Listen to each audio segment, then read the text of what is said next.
Hi, so this is a story time to that video that I posted. I'm sorry that it's not up sooner, but Halloween was yesterday. So I was in junior high when this experience happened to me, and my mom would leave me home alone so she can go work nights in junior high, and I would sneak out a lot to the point where my mom put cameras in the house, and she would ask the neighbors to keep a lookout to see if I would leave. Now, usually I would just go to the library, but this time in this experience, my best friend at the time called me and said, "Hey, I'm having so and so people over, like you should come, like we really want you to be here, blah, blah, blah." And me, being the naive child that I was, I trusted people that I shouldn't have, and I went anyways. So I get to my friend's house and I can immediately tell that something is off. They are on something and they're trying to peer pressure me into it, but I wasn't having it because I didn't do anything back then and I still don't really do anything now. No hate to people who do, it's just not my thing. So it's me, my best friend at the time, and 3 other people. 2 of them were males.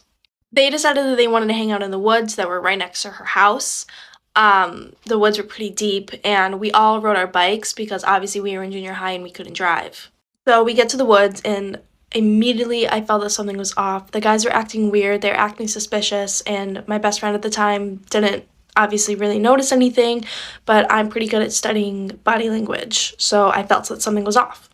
I hang out with them for a few hours, and as it gets dark, it being dark out is very important, my phone starts blowing up with calls and texts from my mom, my neighbors, because obviously my neighbors saw me leave. I tell my friends that I need to go home because obviously living with a scary mom, her calling and texting, like, you need to answer. And I needed to pretend like I was home, and if I answered the phone while I was outside, she could hear the outside ruckus, like the birds and stuff. So I'm riding my bike home. It is pitch black. I'm riding through a trail in the woods, and I'm on the phone with my mom, and I'm muting and unmuting the mic every time that I'm not speaking, so it sounds silent and she doesn't hear the outside noises. But then I start to feel like I'm being followed. I hang up the phone, I call my best friend, and I ask where she is because I don't feel safe at the time. So next thing I know, from the side, I'm being pushed, like I got shoved into the woods. So the trail is here, it kind of like slopes down, and then there's trees.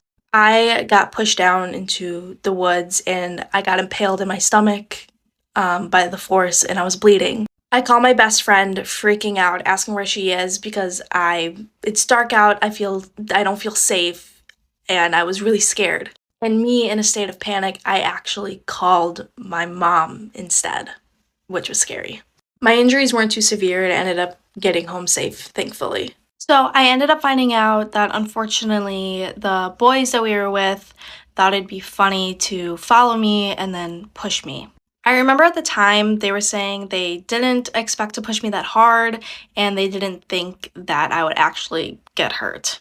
So when I fell, it was a tree branch that originally stabbed my stomach, I would say, and caused it to bleed. And I still have other scars on my body from other tree branches, stuff like that, from, I guess, the way that I fell and my bike. So obviously I'm not friends with that girl anymore. We're not friends. I moved actually 2 years after that incident, and we've never spoken ever since, and she's never apologized for any of that, and neither did the boys. Also, I wanted to say, no, my mom was not upset with me. She was more just concerned for my safety, just making sure I was getting home okay because she was at work. It's truly not that interesting of a sequel because I never really got answers. I never really got justice. I went over to my friend's house to borrow a tool, and we walked into his living room, and he just happened to have his cousins over that day who were all our same age. And so he leaves me with these cousins who I don't know while he goes to the garage to get the tool.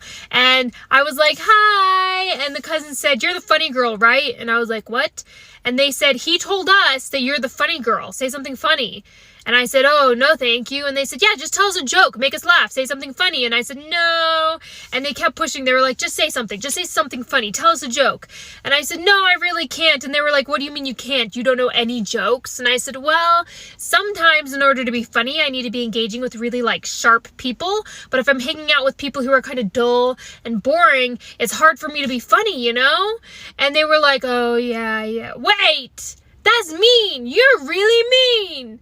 And then my friend came back with the tool. When we walked to the door, I turned to my friend and I was like, "I think I kind of pissed off your cousins a little bit." And he was like, "They probably deserved it." I was walking through the city at night recently, not because it's something I enjoy doing, but my dog needed to go on a walk, and we only have 5 minutes of sun in the day, so we're walking, it's dark, it's nighttime, city, I'm hyper aware of all the humans around me. There were none, except one man walking towards me on the sidewalk, and I was trying to decide whether or not I was gonna cross. I was like, I have a dog, but it'd be safe to cross, I don't know. Like, my brain's trying to figure out the threat level of this human walking towards me, and then while he was still a safe distance away, he stopped and looked over his shoulder.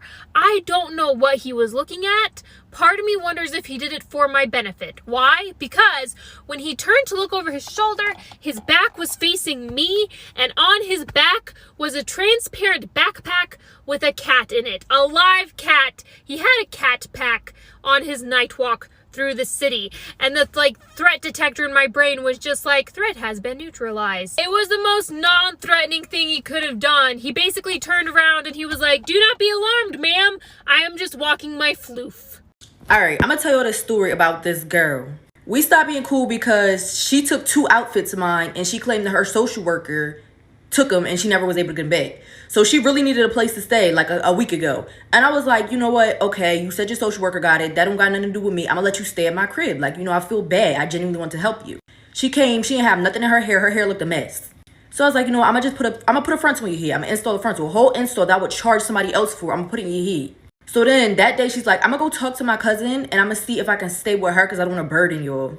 It comes nighttime and she's like, I'm gonna stay the night. Whole time she's not even at her cousin's house. She's at her boyfriend's house. So days is passing by and I'm reaching out. I'm like, okay, seems like you got somewhere to stay. I'm gonna need my frontal and my clothes back that I lent you. So she's like, okay, more days is passing by. And that day she said she was gonna bring it back. She never brought it back. So I start getting hostile because I already let her borrow my clothes before and I never got it back. Now you got a whole frontal in your head and my clothes on. Now I would have a problem. I'm about to post part 2. And I know you watching this. So part 2, she's posted with new braids in her head. So I text her, I'm like, where's my frontal at? Like, where's my stuff at? I paid money for that. She's like, oh, it's in a bag. I left it at my best friend's house. Why isn't my stuff with you? She's like, nobody's going to lose your stuff. Nobody's going to lose your stuff. I'm like, you need to get my stuff because I helped you out. I put that in your head for free and I let you wear it for free when it costs money. So more days is passing by and I'm like, at this point, I need my stuff. Like, I'm getting hostile because I'm not going to let you play me twice. You had 2 of my outfits that you claimed your social worker took and never gave back. And now you got more of my clothes on, plus a frontal that I paid money for, put on your head for free, and you're not trying to get my stuff back. Then she talk about, I'm going to Georgia tomorrow.